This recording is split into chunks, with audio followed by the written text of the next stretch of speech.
Hello ladies and gentlemen, and welcome back to yet another episode of Minecraft Dinosaurs. I am Megneous, and wow, it feels like we've been gone for so long, although it is only the normal 3 days between my series. If you're one of those people who keep telling me to do more Minecraft Dinosaurs, I promise I will. But in the meantime, do check out my other series. I do other games as well, my friends. But anyway, welcome back to Minecraft Dinosaurs. I'm not turning around because we have a surprise. But first I would like to announce that one of these dogs has been named. I'm going to choose this one. This one has been named Hachi by the Kodiak 411. Congratulations, Kodiak 411. I've chosen your name Hachi because indeed Hachi, if you guys don't know the story of Hachi, Japanese dog, famous hero dog. There's like actually a statue in Japan of this dog, sort of like Balto, if you don't know who Balto is. But yeah, so Hachi is a very famous dog, and I think that the dogs can have sort of contemporary names. So Hachi it is. We're going with Hachi. Hello Hachi, nice to meet you. And in order to tell you apart from this other dog, I have some dye. I think that we're going to make you orange, Hachi. Woohoo! Very nice. And you have yet to be named, but I think I want to make you magenta. That does not look that good. Okay, we're gonna have to choose a different color or something, because the... But yes, Hachi and yet to be named dog, please leave a comment below to let me know what you want to name the female dog. The male dog has been named Hachi. Very good, alright. And of course our saber cat is over there, Mammoth, and behind me there is a surprise. Turning around, ta-da! Indeed, Charles now has a house. His house has his sign on it, Charles, and we have an additional sheep. Charles is now a homeowner. I built him his home with his brick roof. It's sort of an ugly home. I didn't have enough bricks to do what I wanted to do, so it's sort of uneven. But that's the best that I could do with the amount of clay that I had. So do forgive me. We can expand it later. But why is there another sheep? There is another sheep because when I put Charles into this larger pen and I was building his house, he was over here in the corner. And there was another sheep, that white sheep right here. And they were like going nose to nose like they were snuggling, and I was like, oh, Charles, you found a friend, or possibly a nice sexy sheep. We're not going into that. Okay, anyway, so he found a friend or possibly a lover, especially now that he's a homeowner. He's thinking of settling down, starting a family maybe. So we have another sheep in here now, and she needs a name. So let me know below in the comments what sort of name you would like for the sheep. And I think we're going to make the sheep pink, because Charles is red, and just being a little bit sexist in terms of colors, to tell them apart, we're going with pink. Alright, guys, children, I know that a lot of young people watch my channel. When I say that red is a boy's color and pink is a girl's color, I am completely lying. There's no such thing as gendered colors. This is just for fun, just a video. Sexism is bad, alright? Please pay everyone equal wages, etc., etc. Alright, so we have our dogs, we have our sheep. Carrot garden. A lot of you were talking about pig farms and carrot gardens. One of you actually suggested that I put my carrot garden on the top of my treehouse, which I thought was a pretty cool idea. If any of you have any other ideas for the carrot garden, please let me know, because I'm not going to do that this episode, but soon. So maybe on top of the trees, that might be an interesting place to put a carrot garden. But I'm not exactly sure yet, so go ahead and let me know in the comments below where you would like to put it. I have not finished the saber cat enclosure, but the saber cat is indeed there. And unfortunately, because I tamed the saber cat by giving the saber cat meat, which by the way, the saber cat still needs a name. Let me know below in the comments what sort of names you would like to offer for the saber cat. Yes, do let me know. What a beautiful saber cat, hello. But I have to make the saber cat sit now because he or she is tamed and will follow me everywhere. And I don't want that at all. I don't want the saber cat to follow me outside of the enclosure and warp around places. Oh, hello, gray sheep. I haven't seen many of your kind around here. Go back where you came. No, I'm kidding. Okay, so moving on. Bartholomew, he's doing alright. He's still not eating, but his hunger isn't going down either, so I'm sort of confused about that. Oh, and I don't know if you guys noticed, but the flowers that I put in the sheep area, those were beautiful. Those were fun. Okay, let's switch out our food here. Don't need this dye here anymore. Alright, so it's actually getting pretty close to nighttime. Let's stick around for the moment. And after it turns nighttime and we go to sleep, we will continue on our way. So the things that I thought that we would do now are continue in our exploration, because we need to find an academy. So we need to find an academy and get glowstone and more DNA and stuff like that. What a beautiful wheat farm. We still have our plesiosaur, Odysseus. Odysseus is doing fine. His sign is beautiful. He also has stopped eating, and I don't know why. But the hunger's not going down, so Odysseus is clearly still okay, I think. Our mammoths, who, as of yet, only one has been named, Octavia. Octavia, the female mammoth, has been named. Still waiting for a male name. Currently looking through options.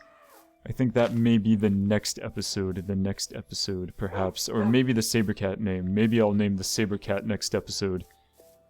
And, of course, up here is Vladimir. Vladimir is still doing well. I don't think Vladimir has grown any. Maybe he has. Let's see. How are you doing, Vladimir? You doing okay? I think you're okay. Yeah, you're doing fine. One of my subscribers mentioned that the Dilophosaurs, despite the fact that, again, there's no fossil evidence whatsoever to suggest that Dilophosaurs spit acid or poison tar or blinded their prey, apparently in Minecraft, the Dilophosaurs do in fact blind you or their enemies. Hello. Ooh. Okay, so our currently unnamed Mosasaur, again, leave a name below in the comments. I'm looking at a few names as it is, but where's the Nautilus? There were even more than one not too long ago. Alright, so the Mosasaur, currently unnamed, let me know in the comments below. Ow! Ow! Ow! Jeez! Ow! Ow!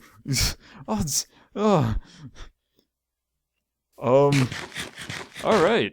So the Mosasaur is very angry and very strong, very powerful. Wow, look how big the Mosasaur is. Wow, just... Okay, so he's very angry. I do not see any Nautiluses in here. There were like 2 or 3 not too long ago. And I don't see any squid either.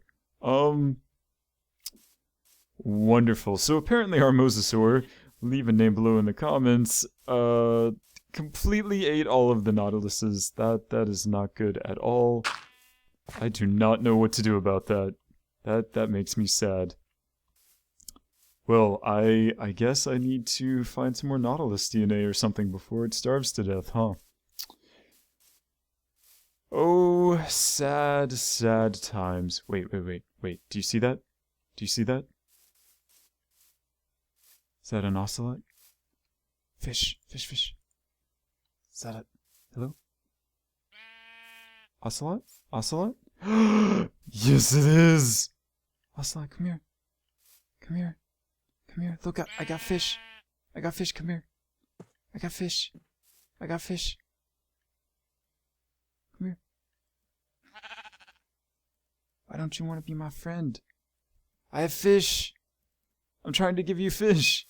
Ocelot, Ocelot, come here. No, no, come back. Come back. No. Ocelot, Ocelot, come back now. Don't run from me. Look. I have fish. I have fish. Come here. Why is it running from me? Subscribers, help me. Come here. Look, I got fish. I got fish. Come here. Where are you going? No! Kitty! Kitty, come back! Do I have fences? I do not even have fences. Alright, I'm gonna try to trap it.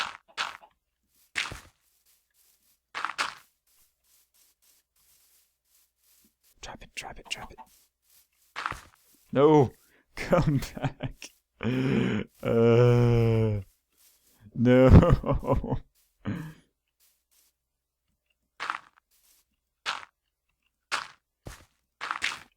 No. I am totally going to get killed doing this. I just know it.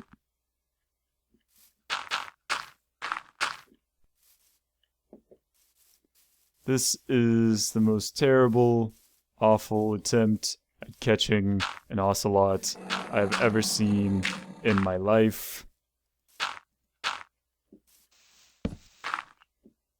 Where is it? Where did it go? No. Oh well, this is absolutely impossible. Oh, wait, it fell in the water.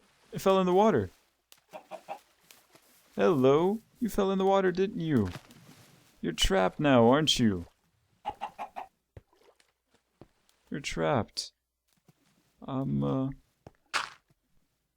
just gonna plug up all of these holes so that you can have some land. Because I don't want you to die in here, actually.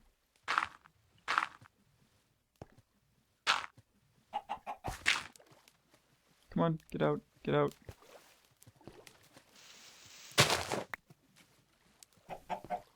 Alright, so we're gonna keep the ocelot in here, I guess, until I find a way to tame that creature. But in the meantime, let's go to sleep, and then we're going to continue on our journey to go explore. So, since that's going to take some time, we will be right back. Alright everyone, and we're back. Hello, hello. So actually what just happened was that I basically started recording and I started walking, and then after I finished recording I actually finished the episode, told a lot of stories, and then when we finished walking I realized that I wasn't recording my voice. So hopefully this time I am recording my voice and I should go on with these stories. So many sheep, black sheep everywhere. Right, so some of the things that I was talking about before, first of all, I told one of you, I'm apologizing, I think Kitty Love? I can't remember. Anyway, this is the seed. Go ahead and pause the video if you want the seed, it's right there.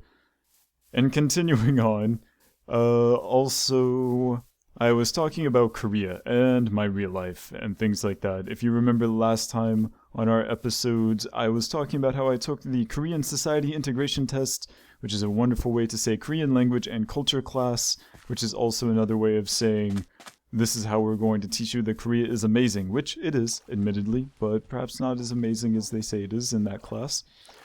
But many of you wished me good luck in receiving good scores and such, which is sort of interesting because I had already taken the test. But needless to say, I have now gotten my scores back. I scored in the intermediate range, just like I thought I would. I was placed in the 3rd class, which is one level below the highest level language class. So intermediate, not advanced. I didn't think I would be put in advanced anyway, but intermediate. And then after the advanced Korean class, level 4, there's only a 2-week course to teach you about Korean society and Korean culture, which honestly, most of the things they're going to talk about, since I've lived here about 2 years, I'm probably going to already know most of it. As it is, I don't know, I just think that it's very interesting, the things that they're probably going to talk about, or so I've been told. Things like the pros and cons of Korea's views on education. That's a story for another time, actually. Korea's educational issues. But education is very important here. Ooh, pumpkin in South Korea. In case you didn't know, I'm just gonna grab this pumpkin. Yeah, come here. Yeah, there we go.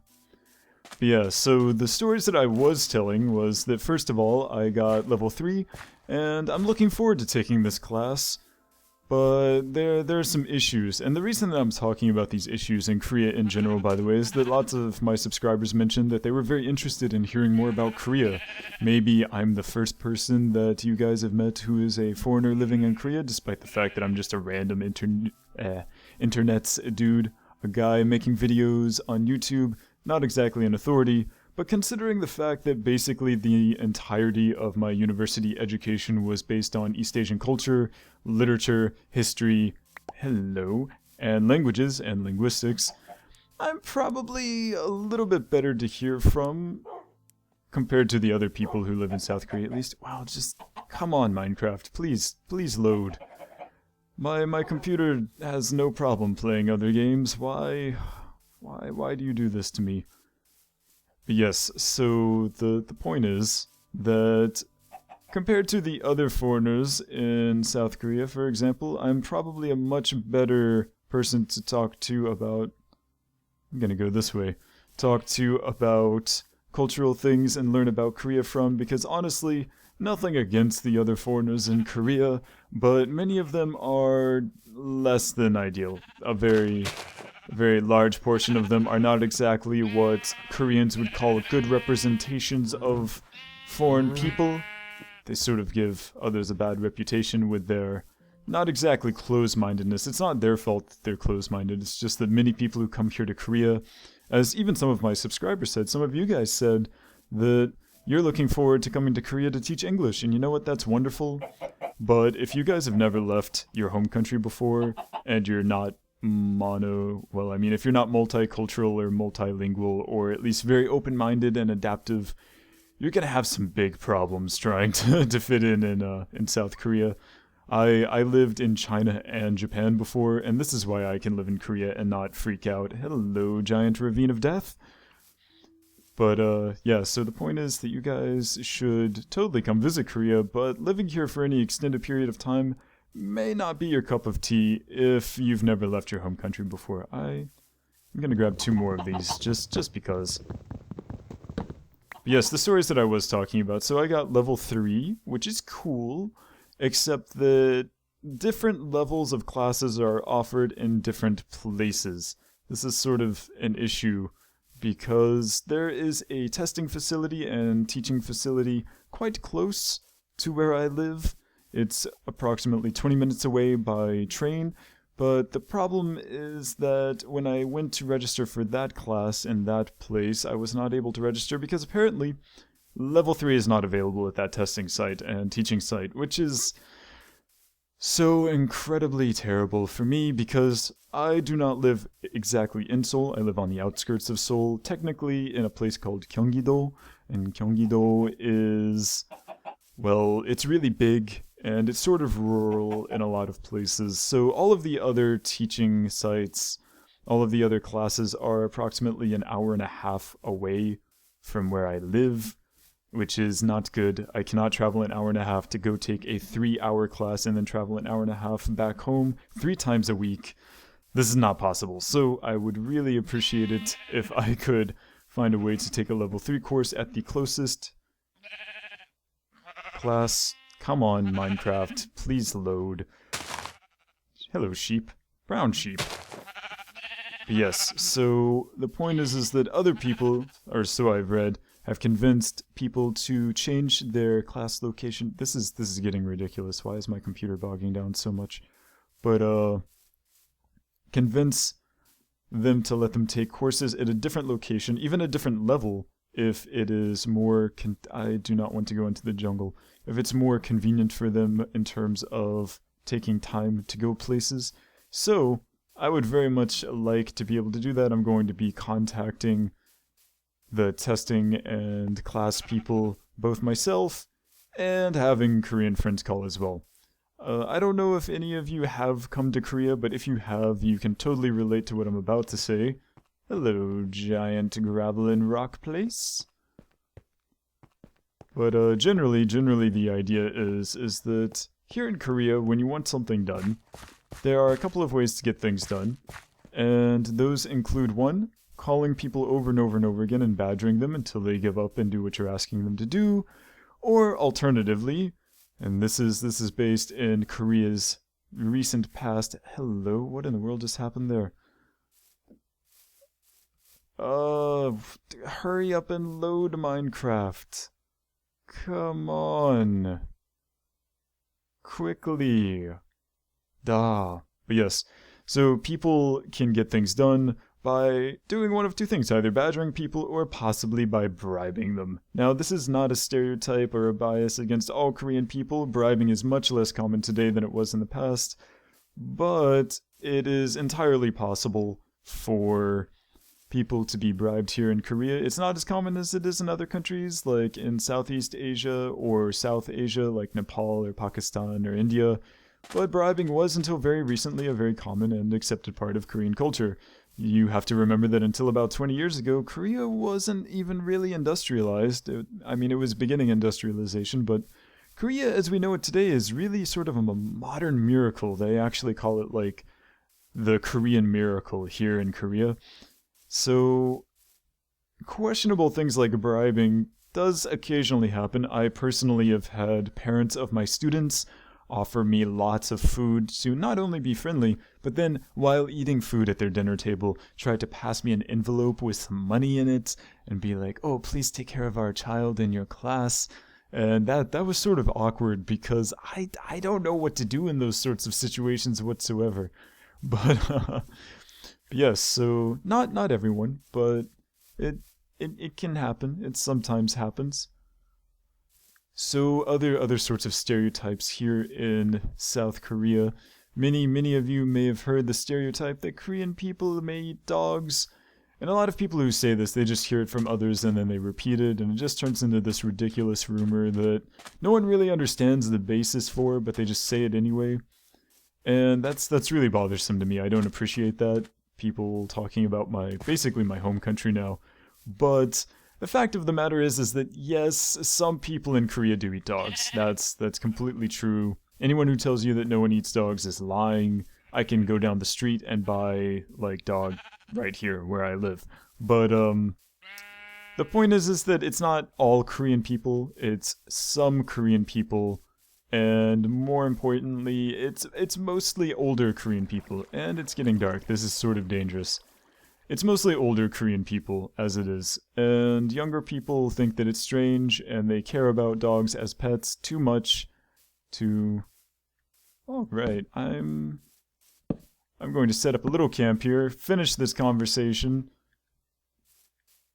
and then that's just going to be it for today. But yeah, so Korean older people will defend eating dog as like part of their culture. Younger people will not do this because generally they think dogs are friends. But it's not just all dogs. People here don't eat chihuahuas or anything like that. There are specific breeds of dogs that are considered livestock dogs for eating. Interesting as that is. And but if you saw them, you would just think they're a normal dog like any other dog. And yes, so I definitely don't partake in dog. I'm not going to. But in addition, we also have dog soju. Soju being the Korean alcohol flavored with dog, made with dog. We're not going to go into how that's made, but you guys can Google that on your own if you want. Yes, and I can't believe we didn't find any more villages or anything like that. I'm depressed. So, this is Megneous. We're going to end this episode right here. Don't forget to let me know below in the comments what you would like to name the other animals. The mammoths, the mosasaur, the saber cat, the female dog, as well as the female sheep, etc., etc. Thank you so much for watching, and I will see you next time.